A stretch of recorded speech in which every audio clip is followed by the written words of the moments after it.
Bienvenue au lieu d'Armagnac. Aujourd'hui, je vais vous parler des réflexions écologiques que vous pouvez avoir par la décoration de votre mariage. Au début de notre aventure locative, on était consternés par les poubelles qui étaient pleines à craquer. Nous avons donc décidé très vite de faire autrement. Nous avons demandé à nos mariés, au fur et à mesure, qu'on pouvait garder les décorations qu'ils souhaitaient bazarder, et grâce à ça, nous avons créé notre caverne d'Ali Baba. C'est peu courant pour un lieu de faire ça, parce qu'il faut avoir l'envie de consacrer du temps pour ça, et aussi avoir la place pour pouvoir le faire. D'ailleurs, la place, c'est un sujet important, parce que c'est aussi pour vous, pour ne pas remplir votre maison et faire des allers-retours avant et après, à plus en finir avec des voitures remplies à craquer. Donc, on vous conseille d'utiliser le guide qu'on a parlé dans le premier vidéo de Bea Johnson et prendre les premiers 3 R. Le premier est de refuser, donc éviter. Deuxième, de réduire. Et troisième, de réutiliser. Prenons cet exemple avec par exemple un chemin de table. Vous pouvez vous en passer. Et donc, ce n'est pas nécessaire d'utiliser systématiquement. Si vous prenez par exemple des rondins en bois, c'est très très chaleureux. Ou vous prenez quand même un chemin de table, mais en tissu que vous pouvez louer. Ou sinon, vous avez dit, finalement, votre solution, c'est de prendre à usage unique.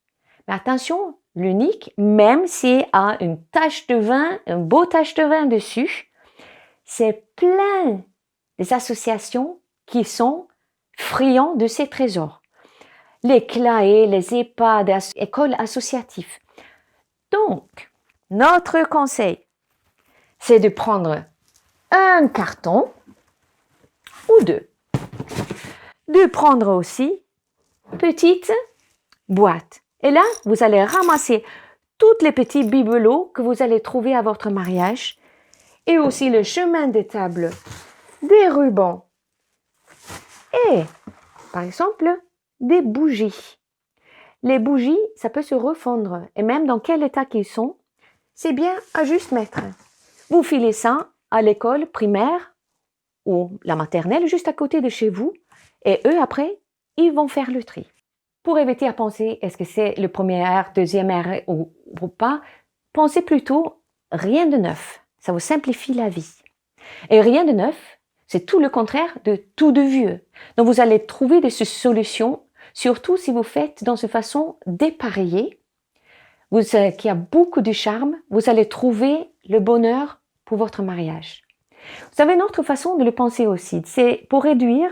C'est pas seulement de réduire des objets que vous avez besoin, mais c'est aussi multi-utilisation sur le lieu.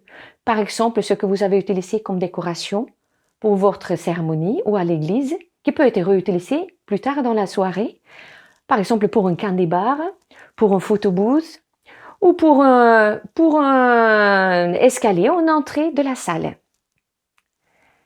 Alors, si vous voulez pas stocker chez vous, on voit 2 solutions d'emprunter ou en location. Si vous voulez emprunter, par exemple, comme ici, on vous prête, on a décidé de faire ça pour éviter tout achat inutile. Vous pouvez aussi avoir un couple de mariés, des amis qui vont se marier avant ou après vous, et vous pouvez peut-être demander à amener des objets et qu'ils peuvent repartir avec, et du coup, vous n'avez rien à stocker non plus. Un thème comme voyage ou champêtre chic, allez chez vos grands-parents et regardez dans les greniers s'il y a des perles à trouver, comme ce coffre familial qui a une histoire avec, ou ces photos qu'ils ont créées, un arbre généalogique des anciens mariages de la famille, carrément sur un arbre sur le lieu. Et vous allez repartir enrichi de ces discussions aussi. Si vous partez en location, pensez-y à prendre un local. Il y a aussi des fleuristes qui ont beaucoup de décorations et vous pouvez les demander. Vous pouvez aussi faire, si vous prenez du mobilier, si c'est encombrant, faites-vous livrer. Pareil, ça vous évite à stocker. Sinon, si vous avez de la place et envie, il y a d'autres solutions qui se proposent à vous. Par exemple, location, qui peut faire des occasions de sortir pour chiner ensemble, de faire des vides-greniers en amoureux. Il y a tout ce qui est aussi troc et don. et on vous donne des idées des sites autour du sud de Toulouse sur un lien qui est sous la vidéo. Pensez aussi de fabriquer des choses en récup. Des tissus, des rubans en récup ou des bouchons.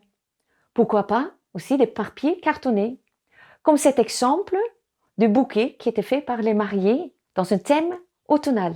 Même le bouquet de mariés était fait en origami. Et ça fait des soirées entre amis, vraiment de superbes souvenirs. Ou comme le placement des invités à table, un petit papier en récup avec un poinçonnage qui est en cœur et qui fait vraiment très, très joli. Dernière solution, c'est de trouver dans la nature.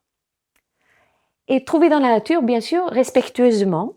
Et là, vous pouvez aller glaner, faire des balades en forêt, en montagne ou à la plage, des bois flottés. Ça donne des possibilités qui donnent vraiment un côté très, très naturel aussi à votre mariage. Vous pouvez même choisir votre thème en fonction de ces idées. Pensez aussi de revendre ou donner les objets que vous n'avez plus besoin. Sur ça, je vous donne rendez-vous pour une prochaine vidéo qui va parler de décoration florale. Ciao!